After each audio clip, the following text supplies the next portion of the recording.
Wir wollen aber noch mal auf das schauen, was jetzt in Syrien passiert, vor allem wohin man die Menschen zurückschicken würde. Über 15 Millionen Menschen in Syrien sind auf humanitäre Hilfe angewiesen, sagt Caritas International. 90% der Bevölkerung leben unterhalb der Armutsgrenze.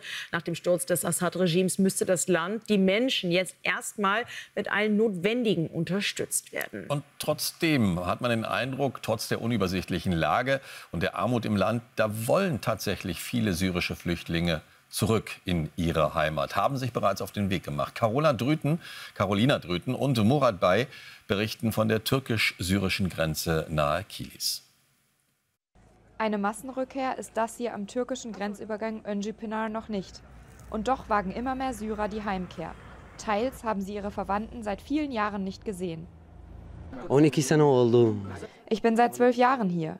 Sie haben Ihre Familie seit 12 Jahren nicht gesehen? Nein, gar nicht. Mein Vater ist gestorben und ich habe ihn nicht gesehen. In der Türkei hatten sich die Menschen ein Leben aufgebaut. Und nun kehren sie mit wenigen Gepäckstücken zurück. Gott sei Dank ist der Krieg vorbei, das Kämpfen vorbei. Jetzt gerade herrscht zum Glück keine Gefahr, aber vorher schon. Für die Kinder geht es in ein unbekanntes Land. Sie wurden in der Türkei geboren, sprechen meist besser Türkisch als ihre Eltern. Ich freue mich nicht so auf Syrien. Ich mag die Türkei lieber. Hast du denn eine Vorstellung von Syrien? Ja, es gibt neben unserer Wohnung dort einen Park. Den möchte ich gern sehen. Für die Türkei ist es eine große Entwicklung, die hier stattfindet. Denn in der Türkei leben mehr als 3 Millionen Syrer und die Regierung Erdogan steht unter massivem innenpolitischen Druck, dass diese Menschen zurückgehen. Denn die öffentliche Stimmung, die hat sich doch sehr gegen diese Menschen gewandt. Für die Flüchtlinge ist die Rückkehr ein großes Wagnis. Wenn sie keine türkische Staatsbürgerschaft haben, ist ihnen die Rückkehr in die Türkei verwehrt. Doch den Menschen hier ist dieser Preis nicht so hoch. Obwohl die Kämpfe zwischen den Rebellen jederzeit aufflammen könnten, wollen sie dem Frieden eine Chance geben. Also Erdogans Best-Case-Szenario wäre ein sicheres, vereintes Syrien ohne kurdische Milizen entlang der türkischen Grenze. Das würde für ihn gleich mehrere innen- und außenpolitische Ziele erfüllen, nämlich einmal die Rückkehr der Flüchtlinge.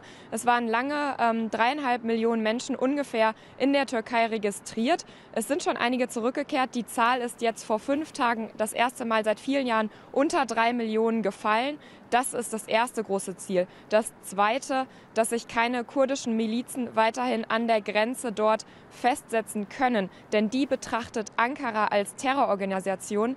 Das sind allerdings Kurden, die unter dem Schutz der USA stehen, weil sie gemeinsam mit ihnen gegen den sogenannten Islamischen Staat, also die Terrormiliz IS, gekämpft haben und sich dort Selbstverwaltungsstrukturen aufgebaut haben. Dort gibt es im Moment auch noch Kämpfe. Und wie es jetzt weitergeht in Syrien, das wird maßgeblich von Verhandlungen der Großmächte auch mit lokalen Gruppen, mit islamistischen Gruppen abhängen. Und da hat die Türkei auf jeden Fall eine starke Verhandlungsposition, stärker zum Beispiel als Russland. Wir sind jetzt in einer Position, wo sich Russland mit der Türkei arrangieren muss und nicht mehr umgekehrt.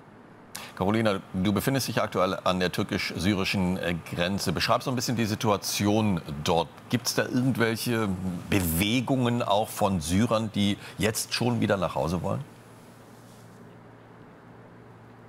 Das haben wir nicht beobachtet. Also von Syrien flüchtende Syrer haben wir nicht beobachtet. Aber die andere Richtung, die gibt es auf jeden Fall. Also Syrer, die in der Türkei leben und die jetzt wieder nach Hause wollen, das gibt es. Das ist noch keine Massenrückkehr, aber wir sehen auf jeden Fall diese Zahlen. Und ich habe ja gerade auch schon gesagt, dass die offiziell registrierten Zahlen gesunken sind. Und es gibt auch Bürgermeister einzelner Ortschaften entlang der Grenze, aber auch zum Beispiel in einem Stadtteil der Hauptstadt Ankara, Bürgermeister von der größten Oppositionspartei CHP, die gesagt haben, die Menschen sollen doch jetzt bitte zurückkehren und die auch gesagt haben, wir zahlen diese Rückkehr und die jetzt Druck machen, dass die Menschen zurückkehren, denn es ist innenpolitisch ein großes Thema in der Türkei. Viele Menschen möchten, dass die Menschen zurückkehren, die Syrer zurückkehren und es herrschte lange großer Druck auf dem Thema und jetzt sieht man eben die Chance gekommen, dass das auch zu bewerkstelligen ist. Nun muss man natürlich abwarten, es ist nicht ausgeschlossen, dass die einzelnen islamistischen Gruppen sich auch noch bekämpfen mittelfristig in Syrien. Da wird man sehen, wie sich die Sicherheitslage entwickelt, aber im Moment überwiegt bei einigen die Hoffnung auf ein befriedetes Land. Carolina Drüten, recht vielen Dank.